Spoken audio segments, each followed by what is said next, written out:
warahmatullahi wabarakatuh, pemirsa BTV Jambi di rumah. Jumpa lagi bersama saya Salsa Ayu Amelia dalam program BTV Jambi. Hari ini kita kembali bersama Kepala Dinas Perkebunan Provinsi Jambi, Pak Agus Rizal. Mungkin kita sapa dulu, apa kabarnya Pak Agus Rizal? Baik. Baik, alhamdulillah. Terima kasih sudah menyempatkan hadir di BTV Jambi tentunya. Pemirsa di rumah sudah penasaran apa tema kita pada sore hari ini? Berkaitan dengan berbagai masalah menyelimuti petani kelapa sawit, dari mulai rendahnya produktivitas hingga keberlanjutan atau sustainability.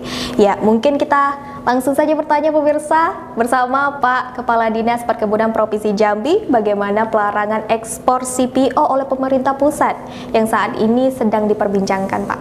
Ya. Jadi pada tanggal 23 Mei itu Bapak Joko Widodo telah mengumumkan bahwa untuk sementara waktu di tanggal 28 Mei itu ekspor CPO dan turunannya itu dilarang, ya, dilarang karena pada saat itu harga minyak goreng melambung tinggi, ya, dua kali lipat dari harga biasa di 14.000 untuk curah menjadi Rp28.000 per kilogram.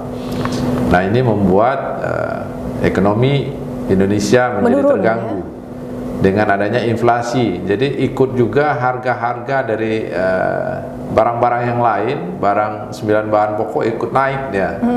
Nah, ini membuat ekonomi kita terguncang, ya.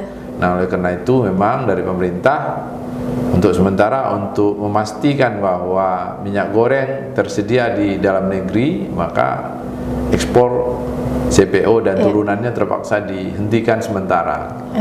Nah, tapi di balik itu, ya, akibat dari terjadinya pelarangan ekspor tadi ternyata berimbas kepada harga TBS, karena tidak bisa menjual CPO keluar, ya, sehingga harga TBS yang tadinya mencapai Rp3.500 per kilogram turun drastis sampai mencapai Rp1.000 saja. Nah, kemudian kemarin karena belum ada kepastian, maka dari petani kita, asosiasi petani kita mengusulkan kepada Bapak Presiden dan Menteri untuk segera membuka kembali larangan ekspor tadi sehingga keran ekspor kembali dibuka. Tapi tidak bisa juga cepat untuk bisa pulih, ya. Tidak terrealisasi begitu cepat, ya, karena ada di sana sini ada ketentuan-ketentuan yang dibuat oleh pemerintah supaya ekspor ini tidak seluruhnya bisa keluar, ya, supaya untuk memenuhi kebutuhan minyak goreng tadi. Jadi ada batasan-batasan yang dibuat, 20%-nya harus untuk kebutuhan dalam negeri harus ditinggalin, kemudian yang untuk diekspor itu yang pertama waktu itu 5 kali lipat dari yang ditinggalkan, gitulah kira-kira, ya, DMO-nya. Jadi seperti itu supaya harga minyak gorengnya di dalam negeri bisa tersedia dan stabil, gitu, stabil. Ya. Nah, sekarang biasa sudah stabil. Tapi juga satu sisi, ya, ini namanya bisnis, ya. Kalau bisnis ini pada saat si pembeli sudah terlanjur untuk mendatangkan kapalnya ke Indonesia, ya, tahu-tahu tidak ada angkutan yang dibawa ke sana, kan tentunya ini secara sepihak juga membuat bisnis ini terganggu, gitu. Jadi kapalnya pulang kosong, ya kan, tentunya si pembeli tadi juga memikirkan juga mungkin jangan-jangan CPO atau turunannya tadi sudah ada pembeli juga. Setelah sampai di tempat tujuan sudah ada pemesan, ya kan. Tahu-tahu berhenti begitu saja. Ini juga membuat si pembeli mungkin berpikir untuk membeli apakah tersebut, ya? CPO dari negara lain atau mengganti minyak yang lain, ya, misalnya minyak matahari atau minyak kedelai dan sebagainya, sehingga yang tadinya pasarnya terbuka ini berpindah. Nah, ini untuk menormalkan kembali ini kan butuh waktu. Nah, ada program khusus nggak, misalnya dari Kepala Dinas Provinsi Jambi itu, bagaimana supaya CPO ini meningkat pemakaiannya? Nah, kalau dari kami memang tidak ada ya, tidak ada program yang untuk supaya penggunaan CPO ini meningkat. Tapi dari Kementerian Pertanian dan bekerja sama juga dengan BUMN, Pertamina juga, itu kan sekarangnya ada B30 dinaikkan jadi B35 supaya memanfaatkan dari CPO dijadikan biosolar. Ya, nah ini tapi kan butuh waktu juga. Kalau harganya tinggi tentunya harga biosolar sekarang masih rendah ya kan? Tidak sesuai dengan perekonomian kita ya? Iya, masih tinggi juga gitu kan. Sekarang ini kalau CPO dihargai 7.000 itu tidak masuk ini dia. Saya penasaran nih Pak, apakah di Provinsi Jambi ini ada perusahaan pengelola CPO? Banyak sekali. Banyak sekali. Ya, Mengapa jadi Pak? sekarang ini ada 80 kita punya perusahaan CPO. Iya.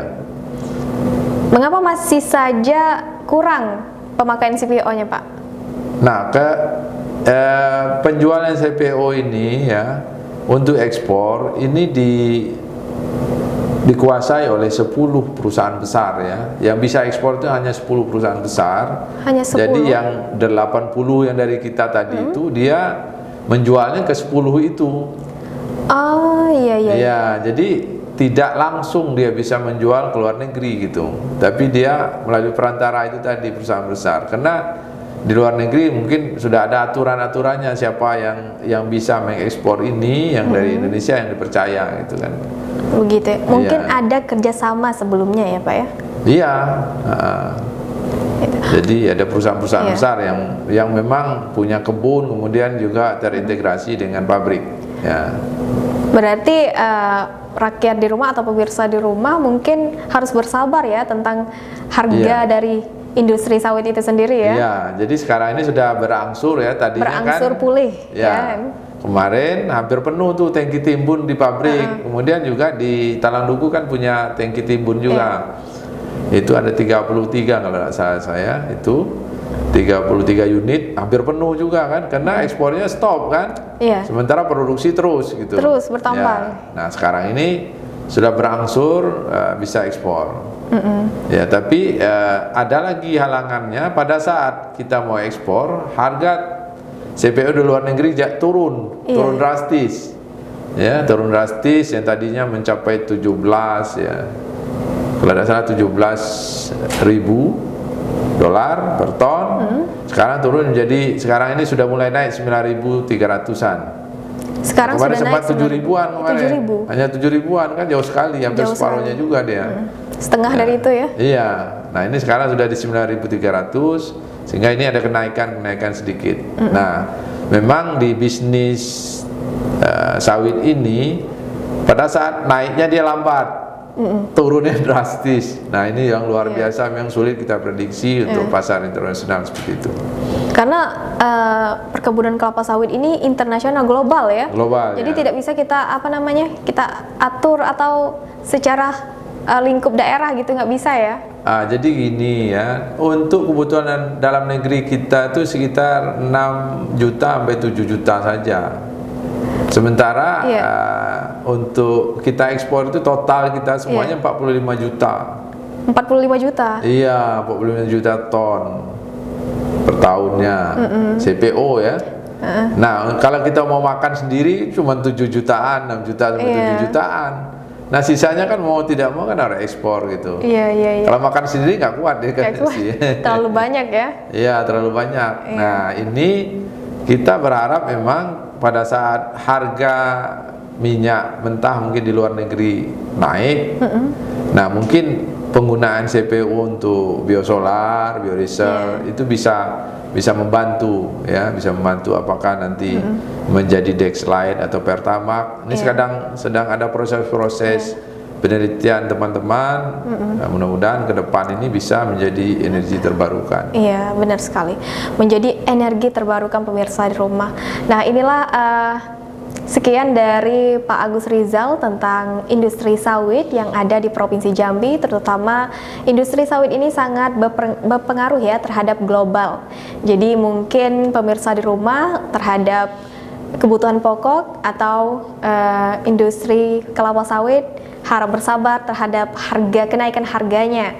Ya, mungkin ada kesan dan pesan untuk dari Pak Agus Rizal untuk pemirsa BTV di Jambi di rumah? Ya, kepada petani lagi ini, petani sawit ya, mari kita bersabar supaya mudah-mudahan ke depan ini harga sawit meningkat kembali. Kemudian yang kedua, bahwa kalau kita bermitra dengan perusahaan ya, langganan ya, bermitra dengan membuat lembaga seperti koperasi, kelompok tani, kemudian kita bermitra langsung dengan pabrik, itu harga ditetapkan oleh tim kelompok kerja yang ditetapkan di setiap hari Kamis. Harga pasti lebih tinggi daripada kita menjual TBS sendiri-sendiri ya, jauh harganya bedanya. Kemarin menjadi pelajaran bagi kita bahwa kalau kita menjual sendiri-sendiri ya, pemain tengahnya yang menang ya. Iya, benar sekali, pedagang pengumpulnya yang bermain sehingga kita dirugikan cukup banyak. Iya. Mudah-mudahan ke depan teman-teman petani semua, mari kita membuat lembaga petani dan bermitra dengan perusahaan terdekat. Terima kasih.